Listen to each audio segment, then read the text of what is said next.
खरं तर झाडं वाचवली पाहिजेत, पण त्या झाडांवरचे खिळे किती महत्त्वाचे आहेत आणि खऱ्या अर्थाने ते लावले गेलेत किती वर्षांपासून. आज तुम्ही जेवढे काढता, आज तुम्ही दादरला होतात, आज तुम्ही इथं आलात, अजून तुम्ही अनेक ठिकाणी जाताय.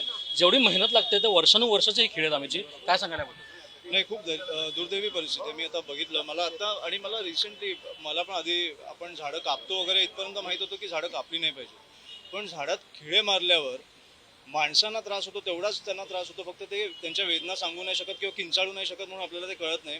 हे मला कळल्यावर मला धक्का बसला, कारण त्यांना पण त्याच प्रकारे पस होतो, त्याच प्रकारे गँग्रीन होतं, ते हळूहळू मरतात आणि मग आपण पावसाळा आल्यावर बोलतो की अरे एवढं मोठं झाड पाडलं. त्याच्यामुळे त्याचा मृत्यू आपण जो पहिला खेळा मारतो तेव्हाच चालू झालेला असतो आणि हे आपल्याला कळलं पाहिजे.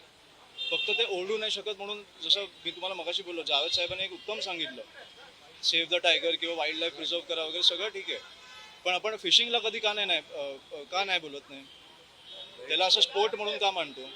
कारण मासे किंचाळत नाही. तसंच झाडं त्यांच्या वेदना सांगू शकत नाहीत म्हणून आपल्याला, मला वाटतं, त्यांच्या वेदना कळत नाही. पण शेवटी माणसाने एवढाच त्रास होतो, त्यांच्या पण आपल्या जशा रक्तवाहिन्या असतात त्यांच्या रसवाहिन्या असतात त्या ब्लॉक होतात, तिकडनं जंतू आत जातात आणि मग ते हळूहळू झाड मरायला लागतं. तर मला वाटतं हे मला कुठेतरी कळलं, मला वाईट वाटलं, म्हणून मला वाटतं की आणि आमचे जय ह्यांनी तो उपक्रम आणलाय, उत्तम उपक्रम आहे. ह्यांना खरं त्याची माहिती होती आणि मला एवढं खरं ह्यांनी सांगितलं, मला जो धक्का बसलाय जयजींनी, त्याच्यामुळे आम्ही हा उपक्रम आज जागतिक पर्यावरण दिवसानिमित्त घेतला.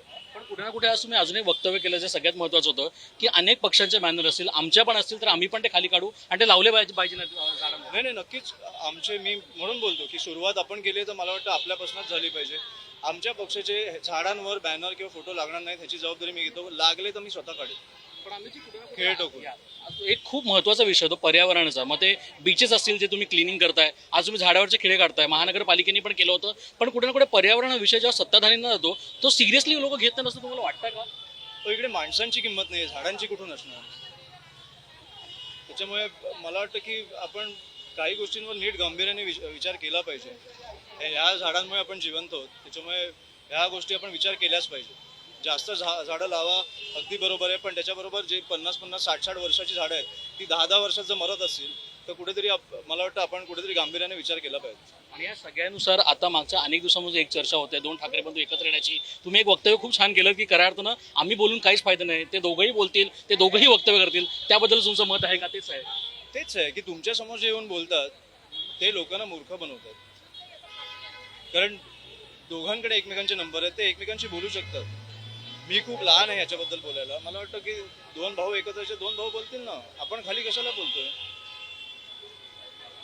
की लोकांना काय पाहिजे मला वाटतं. आणि 2014-17 मध्ये आम्ही हे प्रयोग केलेत, आम्ही गेलो, आमची इच्छा प्रकट केली, त्याच्यानंतर काय आलं समोरनं हे तुम्हाला पण माहिती आहे, आम्हाला पण माहिती आहे. आता त्यांची इच्छा असेल तर मला वाटतं त्यांनी समोरनं यावं.